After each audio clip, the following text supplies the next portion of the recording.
Haleluya, puji Tuhan. Renungan singkat pada hari ini terdapat di dalam Yohanes 16 ayatnya yang ke-13. Berbicara tentang Roh Kudus Sang Penolong dalam kehidupan kita. Bapak, Ibu, saudara-saudari yang dikasihi oleh Tuhan, ketika kita hidup di dalam dunia ini, ada banyak masalah, ada banyak cobaan, ada banyak tantangan yang akan kita hadapi di depan. Tetapi ketika kita menghadapi setiap cobaan yang ada, biarlah kita memiliki penolong dalam kehidupan kita. Jangan pernah lari kepada manusia, karena ketika kita lari kepada manusia, kekecewaan yang akan kita dapati. Kemungkinan besar kekecewaan akan kita hadapi dalam kehidupan kita. Tetapi ketika kita lari kepada Sang Penolong dalam kehidupan kita, Roh Kudus dalam kehidupan kita, Dia yang akan membawa kita kepada kebenaran-kebenaran untuk menuju kepada kehidupan. Bapak, Ibu, saudara-saudari yang dikasihi oleh Tuhan, di dalam Alkitab ada satu contoh Raja Saul yang menyakiti hati Tuhan.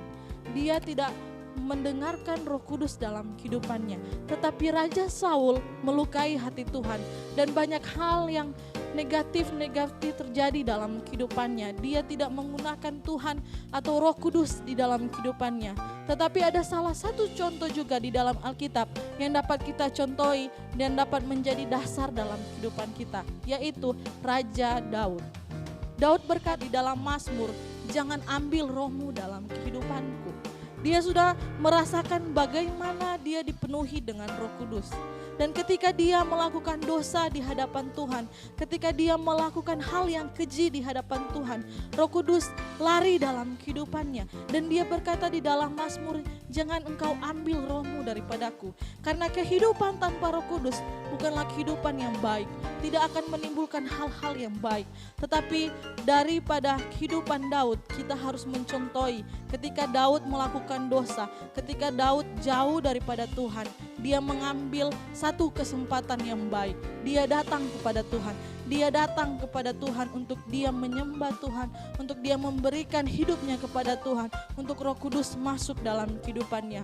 Biarlah dalam setiap kehidupan kita selalu mengandalkan Roh Kudus dalam kehidupan kita. Kalau saat ini mungkin kita belum menerima Roh Kudus, mari percaya kepada Tuhan. Mari buka hatimu untuk Roh Kudus masuk dalam kehidupanmu. Buang semua hal-hal yang kotor, karena Roh Kudus tidak mau berdiam di hidup yang kotor. Dan maka daripada itu, bawalah hidupmu kepada kehidupan kepada Bapa, kepada Tuhan Yesus Kristus. Bawalah hidupmu yang benar, agar supaya Roh Kudus masuk dalam kehidupanmu, dan Roh Kudus yang akan menjadi terang dalam kehidupanmu. Dia yang akan membawa kehidupanmu menjadi pemenang. Tuhan Yesus memberkati renungan singkat